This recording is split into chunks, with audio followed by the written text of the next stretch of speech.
It's the champ, Shannon the Cannon, two-time heavyweight champion of the world. And you're watching Sports Icons. Subscribe. Let's go, champ. Let's go, champ. Let's go, champ. Champ. Now, I'll put a link in the description box, as always, for proof of this video that Lennox Lewis had said on the IFL TV that Tyson Fury exposed Deontay Wilder. Now, for me, listen, it's true, but it's a little harsh, I think, because it's not like Tyson Fury, he just totally whitewashed him, you know, from round 1 to round 12, okay? It wasn't the masterclass that he'd done with Wladimir Klitschko, purely because Tyson Fury and Deontay Wilder both came to fight each other at times. Now, both of these guys were quite willing to trade.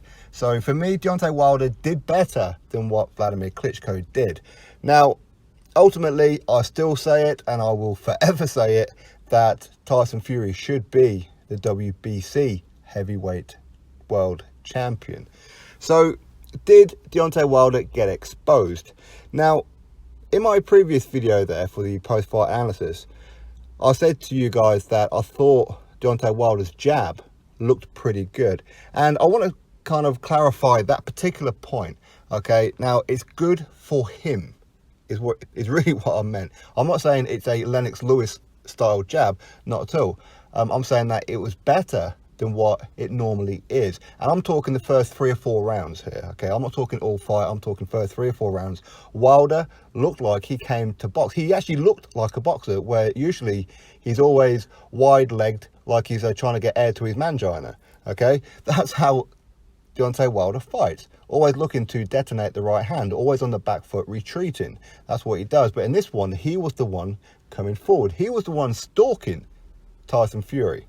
And to be honest, I was quite surprised that the trade-offs, usually Tyson Fury came off better in the trade-offs than what happened with Deontay Wilder, because Deontay Wilder is a bigger puncher, but it shows how difficult Tyson Fury is. Now, I've heard plenty of people say that Deontay Wilder will do Anthony Joshua, okay? Because a lot of these guys, you know, they're Wilder fans, and you know what? Fair play for you on being a Wilder fan if you're truly a fan rather than a troller, and you guys know the ones I'm talking about. And unfortunately, some of these guys are channels that they're still in denial that Tyson Fury shouldn't have got the decision on this fight. Listen, it is what it is. But listen, to say that Anthony Joshua would have got done by Deontay Wilder based on that performance is ridiculous. That's how it is. Because look at it this way, okay? You see, when I said it before, that Anthony Joshua, based on this performance by Deontay Wilder, Anthony Joshua would get him out there without too much issue, and would Dylan White, okay? But then I know a lot of people got a little bit offended, as if I said that because Tyson Fury didn't get him out of there, then that means that Anthony Joshua and Dylan White would erupt all over not only Wilder, but Tyson Fury himself, okay? So, again, let me clarify my point on that one. The Tyson Fury you've seen against Deontay Wilder was 50-60% of what Tyson Fury is capable of. That was not a match fit and sharp Tyson Fury. And look what he done to the WBC heavyweight champion of the world. So imagine a rematch. Now that Tyson Fury has got that under his belt, he's gone 12 rounds with Wilder, and he's felt a couple of Wilder's bigger punches. Okay, most notably in round number 12, and how the hell he got up, I will never know.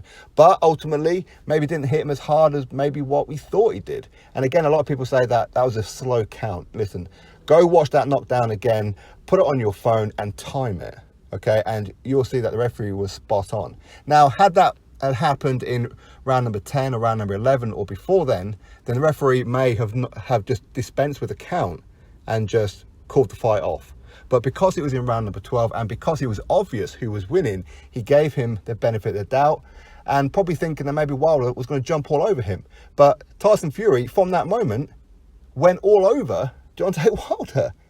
I mean, I've heard some people say that rather than it being a 10-8 round, it should have been a 10-9 round to Deontay Wilder. I think that's a bit of a stretch, to be honest, but I do get what you mean, because it was actually Wilder that was on the back foot and Tyson Fury was on the aggressor for most of that final round. So again, just to clarify, what Lennox Lewis is saying here is that Tyson Fury, while he's not match fit, okay, while he is not at his peak, he's not at his best. Next time in the rematch, should it happen, of course, if Wilder wants any of that smoke again, then totally different story, okay? You're going to see an improved version of Tyson Fury, one who is fitter and sharper. So if this version of Tyson Fury did that to Wilder, imagine what the improved version is going to do, okay? So, and as Lennox Lewis said, he can't imagine that Wilder will land on Fury again. Fury just won't let it happen. He knows what it's like now, and he'll be more aware of it than what he was in this one, because Tyson Fury maybe wasn't even totally convinced by Wilder's power. Now he will be, because when he went down, especially in round number 12, he looked out, and I was sat there with my head in my hands going, oh my God, no. I can't believe you've thrown it all away. You had like a bit of a lapse of concentration and got clipped, and now you're sparked out. You're big dosser, right? But no, he got up like something from The Walking Dead, and when he stood up and the referee said, okay, continue, I left the room, okay? I actually missed the rest of that round. It's only now I've caught that final round, specifically on a replay now, where I can watch it knowing that he's not going to get sparked out. But live, no, I bottled it, I ain't going to lie.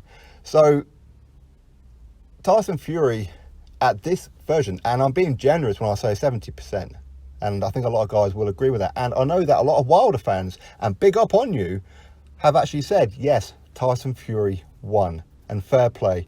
The judges and the American for the WBC, the whole corruption thing over there, after what happened with Lewis Ortiz and Wilder, well, I say what happened, specifically we're talking about round number 7, and the fact that up until round number 10, when Wilder stopped Lewis Ortiz, the judges had Wilder winning that fight, which is outrageous, okay? But listen, how the hell did that judge have Wilder winning? If it was by one round, you can kind of say, oh, all right, maybe, but no, I still disagree. But to have it, how many rounds? Was it 6 rounds difference? Is ridiculous. That judge, was it the Mexican judge? That judge needs investigating, have his bank account checked, have all his family's bank account checked to see if there's been any kind of large deposit into that account, all right? I'm not saying he did. I'm saying that it's, for me, certainly worth investigating. The English judge, the British judge as well, I believe he had it as a draw, right? Again, oh, I would want to be you when you get home, bruv. I would not want to be you. Because, listen, again, you see, when I titled the video robbery, and I said in the video that was a robbery, it is a robbery. Because people say, well, no, it's only a robbery if it's a wide margin and then they give it to Wilder. No, it's not, okay? If you believe Tyson Fury won that fight, then he got robbed. Okay, I don't care if it's 1 round, I don't care if it's a quarter of a round or a tenth of a round or 2 rounds or 5, I don't care how many rounds it is, it's a robbery. Tyson Fury should be the WBC heavyweight champion of the world right now. And Wilder, he did get exposed. But as I said before, I give him credit because he did better than what I thought he would. I thought that he would just get his ears boxed off, couldn't do absolutely anything, and then maybe land one big right and then game over. Okay, but listen, Wilder did better, as I said, with that jab. He was composed, he was stalking, and I was impressed with him, especially in the first couple of rounds there. So it's not me hating on Deontay Wilder, and I know that a lot of the Wildettes who are still in their feelings, still believing that, had this have been Josh, it would have been different. No.